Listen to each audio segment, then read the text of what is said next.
when you start the day off where you can push yourself outside of your comfort zone, do things that you don't really want to do for the better version of yourself. You do that consistently over a course of a year, you're going to end up like me, a completely different human being. What did you need to shift in your mindset from this transformation that you felt and experienced? My mindset has completely shifted from everything's about me, the world's about me, to the world is not mine, it is God's. How do I steward this? If we fail to heal the wounds inside of us, all we're really doing is bleeding over everybody that we intend to serve. What would you say your definition of ownership is? So, good and faithful servant. When I see someone that's taking ownership of their life, they're doing it for a bigger cause and bigger reason. And they're taking what God has given them and they're becoming faithful over it. They're entrusted over it.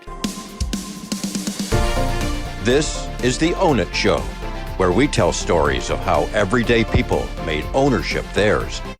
Hey guys, welcome back to the Own It Show. I'm your host, Justin Rothling-Schofer. And if it's your first time here, I'm so glad you found us, because we tell stories of people who have made ownership theirs and have ultimately realized a life that is different. Getting into that space of different is something that ultimately lights you on fire. And that's why we exist, to educate, equip, and empower you to take ownership of your life so you can step into what your ultimate calling is. And so if you take a look back, there's about 300 episodes between solo episodes just with myself and amazing guests who have gone through that journey already, or maybe one step, two steps ahead of you, so that you can walk in their footsteps. You can learn something from them to accelerate your journey to ultimately realize that great potential and get you out of that feeling of feeling stuck, feeling stagnant, or feeling stale. And so I encourage you, if you hear something today, I want you to leave a post. I want you to share this with somebody that you love. I want you to go and rate this just so that we can reach more people. Because at the end of the day, that's why we do this show, so that we can reach people, touch people, and empower them to step into something different. And today is going to be no different. Today is a guest that I've done life with really closely for the last about year and a half. And I think the unique part about this individual is if you would have met him a year and a half ago and you meet the man that you're going to meet today, you really don't recognize them. And I think you're going to be encouraged today, because I think a lot of people who step into this ring highly underestimate what you can get done in the course of a year, but overestimate what you can get done in a month. And it can sometimes feel like it's so far away that you can't transform, that you can't change who you are, that you can't improve, that you can't get better, that you can't realize the fruit of something different within a year. But you get so surprised with what consistency and intentionality and running with a like-minded group does for you. And so I'm so excited to introduce to you David Carpenter. Thank you for coming on the show. Thanks for having me. Honored. It's so great to be here. And to be honest with you, we just finished our track morning this morning. So we see each other, 20 hours a week? Yeah. It's got to be close to that. But when you think about this, I'd love you just to kind of share a little bit about the dichotomy of who you were. You said something this morning on the track that I think was just so profound. And I want everybody out here listening, we're going to dive right in, to don't let this go over your head. Don't miss this comment. You said something as we just finished one of our reps, and you were sitting there and you go, Justin, man, if I met myself a year ago, I don't know if I would recognize that person. And it hit me so powerfully, because I think a lot of people, if they look back a year, they would go, maybe something's a little bit different. Something like has improved a little bit, but they don't have that transformation of like, oh my gosh. Talk a little bit about what that dichotomy for you looks like of David, let's call David 1 and David 2. David 2. Well, it's an excellent question. It's an honor to be here. You know, Justin's played a huge role, pivotal role in that transformation, because who you are around and who you choose to be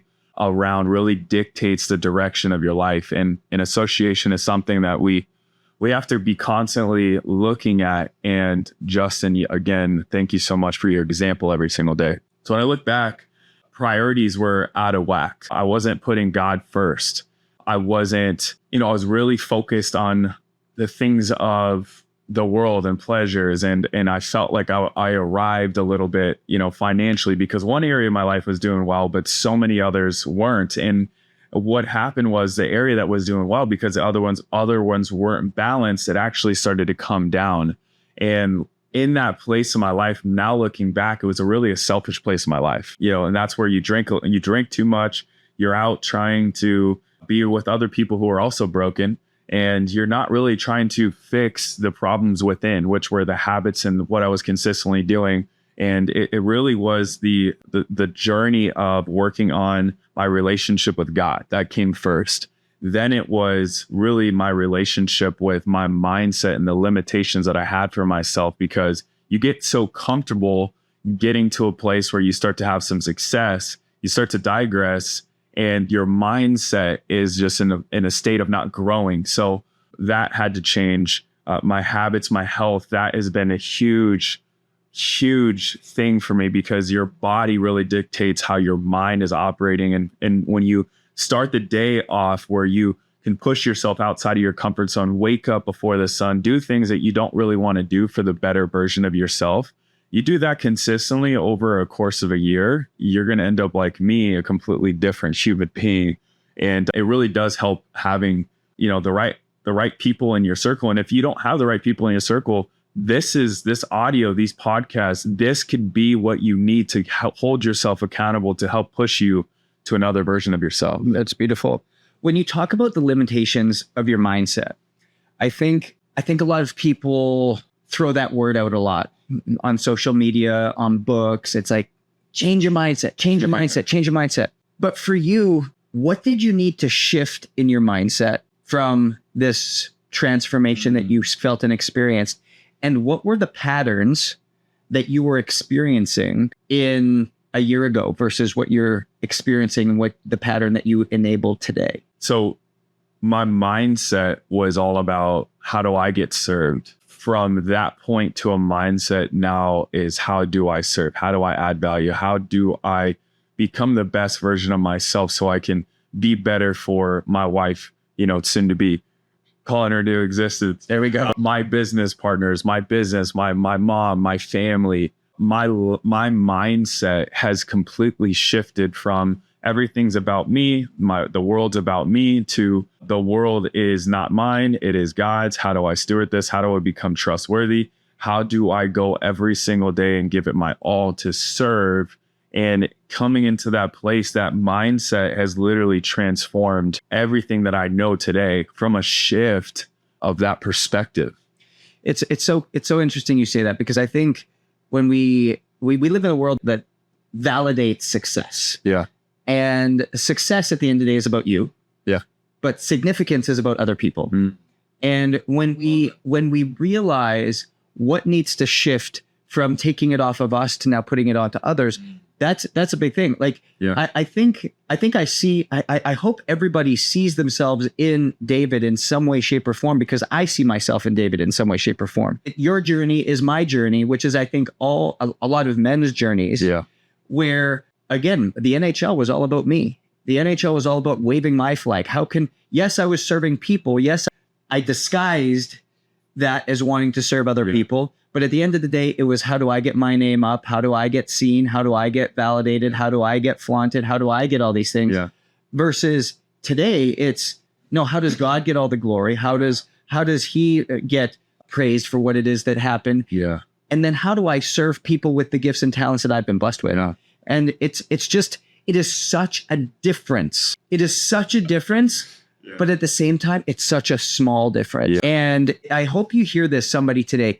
If you knew how close you were, if you knew how close you were to actually making that switch, you wouldn't stop searching for it. You wouldn't stop pursuing it. You wouldn't stop trying to accept it, because life does not look the same. Life does not feel the same. And the way in which you operate is not there either. And so, David, as you started to make this shift, what were some of the key, and I always come back to this, don't tell me what you do. What you do doesn't impress me. The systems that you have set up to do what you do is what I want to replicate. So I'd love for you to share with the audience what systems you started to develop in your life that were different, that helped create that transformation for you. It's a great question. I mean, the borders of my life is really the word of God. So like, it started with seeking him first, that's my non-negotiable. Every single morning I'm in prayer and I'm on my word.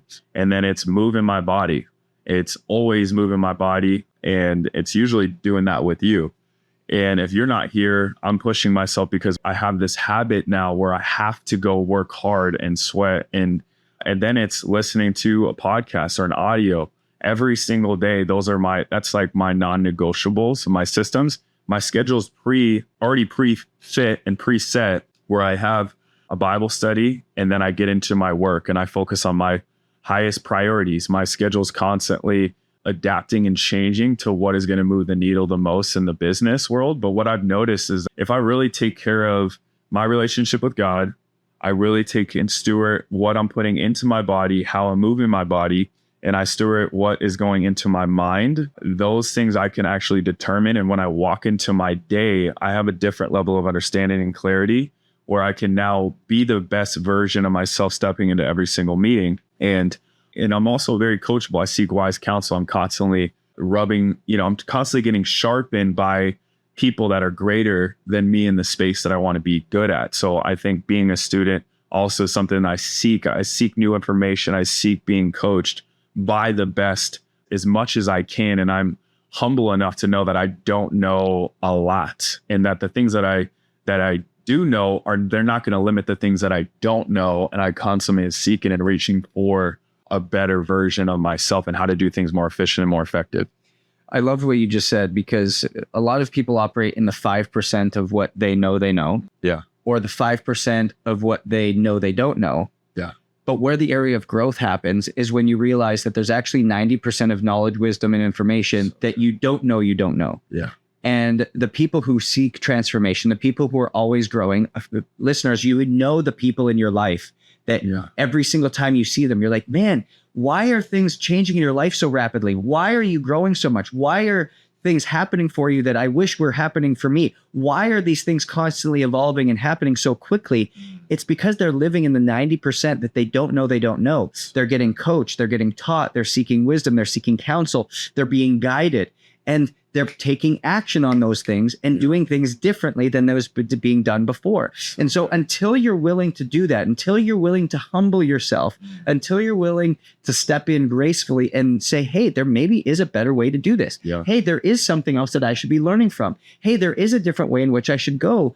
That's when we start to see these changes. And so again, going back to the system and framework for you, what things did you seek? What experiences did you go through?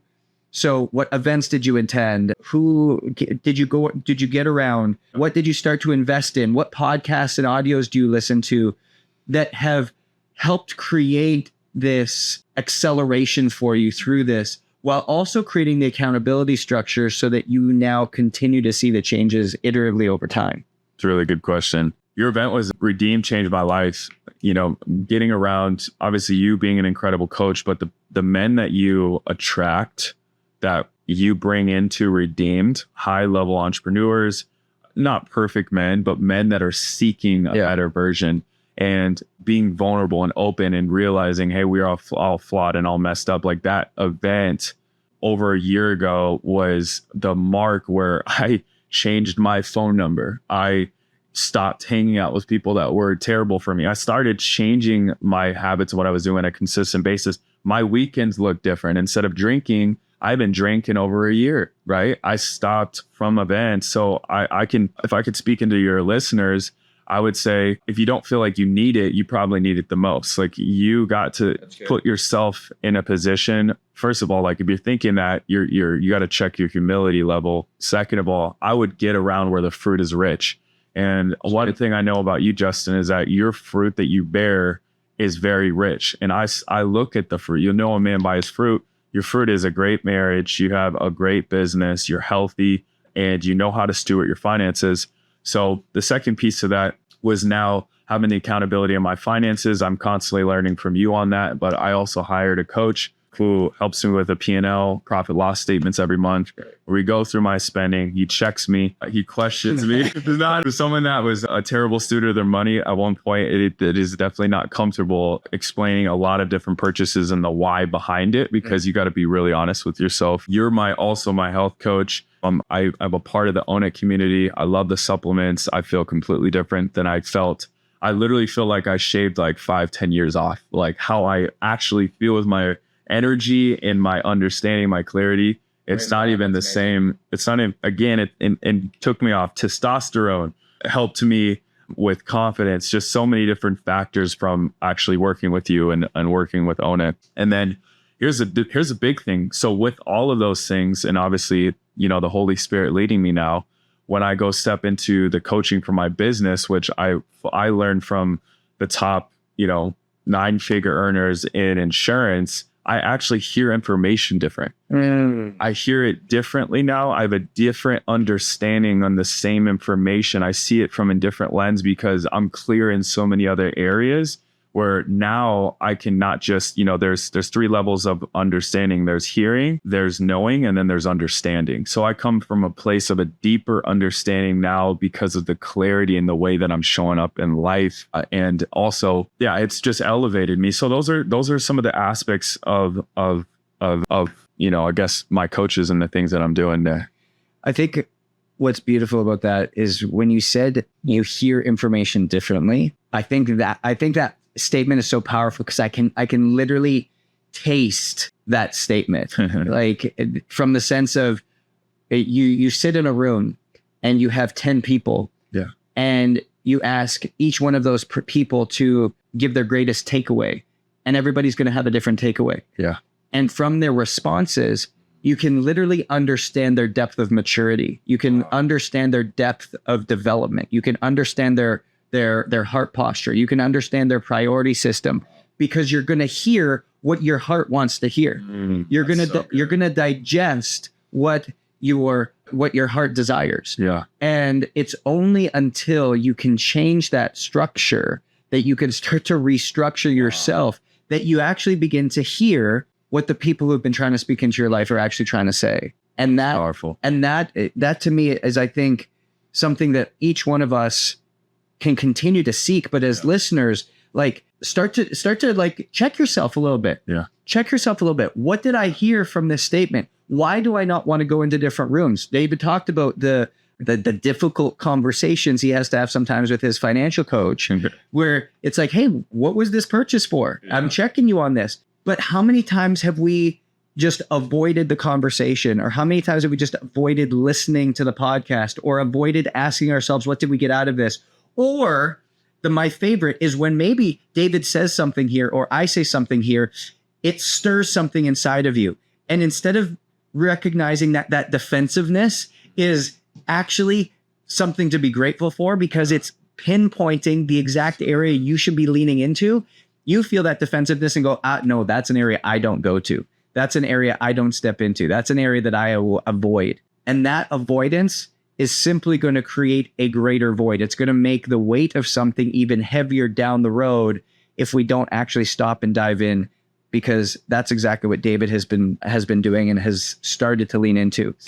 How has this journey for you, and I know the answer, which is why I'm asking this question, how has this journey for you impacted those that you lead?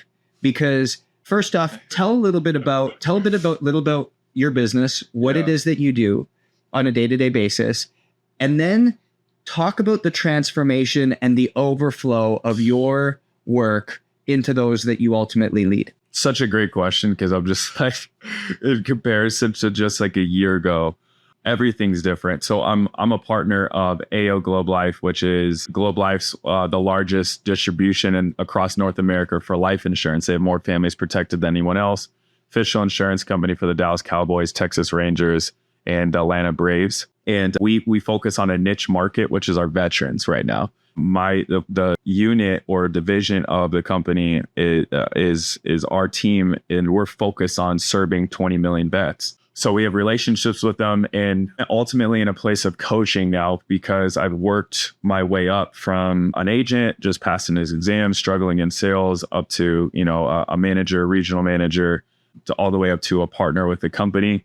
Now, running a multi-million-dollar insurance business. And when you get to that place, the fruit is nice because obviously financially you do okay, but it's also all based on how well your team is doing. And when your team is doing really, really well, they're making a lot of money. And as a byproduct, you get help too. You serve people, you get served. So at that point, over a year ago, my spending was out of control. My habits weren't great, and lack of sleep, lack of focus, lack of a lot of things. Even though the finances were there, I was spending a lot of it too, because it's like you aren't happy with yourself, so other areas are bleeding out. And it's really because you're not taking responsibility of your own life. To be honest, own it. You're not taking any ownership over any other areas. So that all bled into how I showed up for my people, because I showed up as an insecure version of myself. I showed up harder.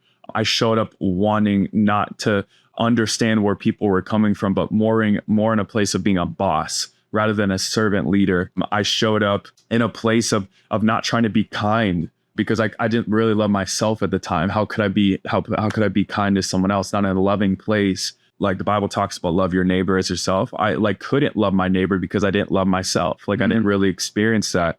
So just from a year's transformation, I wasn't terrible. I was still a good guy, but what I thought. But when it came to doing the little things, when it came to speaking into people, when it came to looking at people and really focusing on a help me sign on their forehead rather than what I can get from someone, that is a completely different thing. And now I can genuinely say I find more purpose and more life in what I do because I show up so much differently. My life, the way I see life is completely different. I didn't have fulfillment. It was all about money and what I could get. Now it's less about what I can get. Really, it's to the point where I don't really even care what I get, because I'm so addicted to actually serving, and I'm getting so much more fulfillment in my life because of how I'm showing up, where I genuinely am enjoying it. Before, I didn't really enjoy it. I didn't have a purpose behind what I'm doing, but I find purpose in serving now. I find a purpose where I really believe my business is my ministry. And just helping someone and being able to pour in and to lead and to show up that way is like the fulfillment that I've always wanted, because now I feel like I'm doing this unto God, not myself. And because of all that, we're having the most growth that we've had since our best year, and we'll see how we end the year.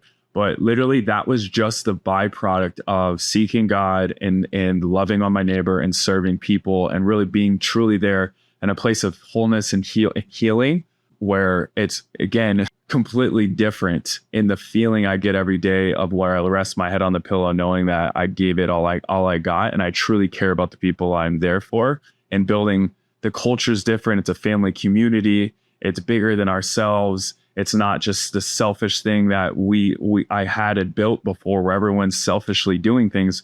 We're really like, everyone's working together. It doesn't matter if they make money on each other. Like, things are bigger. We're picking each other up. Like, this is all things that had to do with literally getting right, getting my spirit right, getting charged, getting my body right, getting my mind right, getting around different people. Everything is transformed because it started really with the example I was showing up who I was being.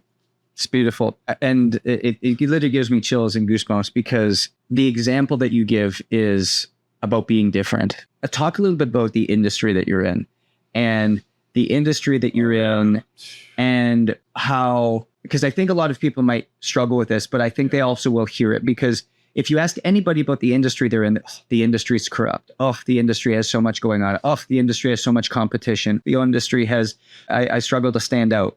Well, at the end of the day, you don't need to be better than anybody. You need to be different. Yes, come on. And when you're different, people are attracted to different. Yeah. It's the burning bush analogy. It's, man, this business is literally on fire, but it's not burning up. I need to go see what's actually happening over there. Like, come and see what is different. Come and see what is unique. Come and see what is what is truly transformative, because if it's transformative for the people in there, it's got to be transformative for me. And that's how you start to just generate this flow and this overflow of people. It's not about what you do, but how you do it. Yes. And so come back to the industry that you're in and how you're standing out differently and how that's ultimately helped people say, hey, put their hand up and I want to be on David's team. I want to be on Team David. I want to be on this group, and I want to experience the transformation that David's gone through as well. So good. And it's not to say that, again, we're better or anything like that. It's no, you're different. Different. That's really what it is. And the big piece here is that we really want to serve. Like, so serving is telling someone the truth in love, and serving is,